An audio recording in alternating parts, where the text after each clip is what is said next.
ओम साई राम, जय साई राम। श्री सच्चिदानंद सद्गुरु साईनाथ महाराज की जय। अनंत कोटि ब्रह्मांड नायक राजाधिराज जोगीराज परम ब्रह्म श्री सच्चिदानंद सद्गुरु साईनाथ महाराज की जय।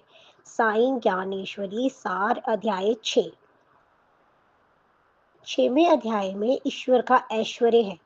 वह जो संपूर्ण शक्ति, संपूर्ण यश, संपूर्ण धन, संपूर्ण ज्ञान, संपूर्ण सौंदर्य और संपूर्ण त्याग से ऐश्वर्य से युक्त है, वह ईश्वर है। शिरडीवासी श्री साईं संवाद, जहाँ हमें ये संकेत मिलता है कि ईश्वर अखंड है, जन्म मृत्यु से परे है। वह धरती पर सगुण रूप में अवतार लेता है, उसका कोई घर नहीं होता। उसके द्वारा निर्मित ये संपूर्ण ब्रह्मांड ही उसका घर है। दुनिया के सारे लोग ही उसके पारिवारिक सदस्य हैं। उसके लिए सभी एक समान है, उसके रूप अनेक है, किंतु मूल रूप में वह एक ही है। श्री साईं वनिक संवाद, जहाँ हमें ये ज्ञात होता है कि क्षितिज, जल, पावक, गगन और समीर ये पंचभूत ईश्वर द्वारा निर्मित हैं और इस पर उनका पूर्ण अधिकार एवं नियंत्रण रहता है। ईश्वर किसी भी पंचभूत को कहीं भी प्रकट कर सकता है। वह एक पंचभूत को दूसरे पंचभूत में परिवर्तित कर सकता है। ईश्वर के ऐश्वर्य का अंदाजा कर पाना सामान्य इंसान के वश की बात नहीं। यही यहाँ पर संकेत मिलता है कि ईश्वर अपनी स्वेच्छा से किसी भी रूप में, अपनी सब इच्छा से किसी भी रूप में रह सकता है। फकीर के रूप में भी श्री साईं ईश्वर का अवतार है। श्री साईं चंदोर का संवाद, जहाँ हमें ईश्वर की सर्वज्ञता का संकेत मिलता है। कब क्या होगा ये तो केवल ईश्वर ही जानता है। अतीत, वर्तमान और भविष्य तीनों कालों की जानकारी ईश्वर को रहती है।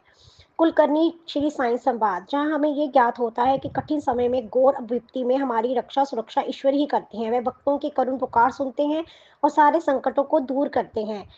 पढ़ने से श्री साईं संवाद, जहाँ हमें ये ज्ञात होता है कि ईश्वर सभी के हृदय के भावों को जानते हैं। जिसके मन में आस्था एवं श्रद्धा और जिसके मन में आस्था एवं श्रद्धा नहीं है, इसका उसे स्पष्ट ज्ञान है। निश्चित ही ईश्वर ज्ञान का आगार एवं भंडार है। ईश्वर अपनी क्षमता से अभक्त को भी भक्त बना सकता है।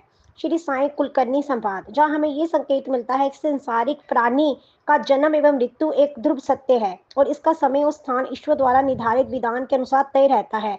मृत्यु वह घटना है जहाँ शरीर निस्तेज होकर पंचभूतों में समा जाता है, परंतु आत्मा यथावत अपरिवर्तित रहती है। जन्म के समय आत्मा पंचभूतों में निर्मित नवीन शरीर को धारण कर लेती है। श्री साईं कौंडिन्य सुतार संवाद, जहाँ हमें ये ज्ञात होता है कि पंचभूत का कोई तत्व यदि अपना विकराल स्वरूप धारण करता है तो वह जगत के लिए त्राही त्राही का कारण बनता है। संकट की आसन बेला में ईश्वर की पंचभूत की विकरालता पर अंकुश लगाते हैं और जगत की रक्षा करते हैं। पंचभूत का विकराल रूप कब और कहाँ उत्पन्न होगा ये ईश्वर को ज्ञात रहता है। ईश्वर सर्वज्ञ हैं, जगन्नाथ हैं, सर्वत्र व्याप्त हैं।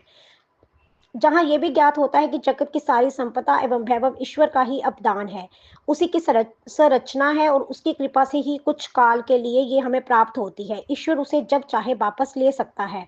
श्री साईं हरिपंथ संवाद, जहाँ हमें ये ज्ञात होता है कि ईश्वर असंभव को भी संभव बना सकता है, अनहोनी को भी होनी में बदल सकता है, सूखे ठूठ में भी हरी कोपल उगा सकता है और पतझड़ में भी बसंत का सा समा सर्जित कर सकता है। ये अखिल ब्रह्मांड उसकी इच्छा शक्ति पर ही निर्भर है। साईं ज्ञानेश्वरी सार अध्याय 6 संपूर्ण। ओम साई राम, जय साई राम। बाबा सबकी बलि कर रहे।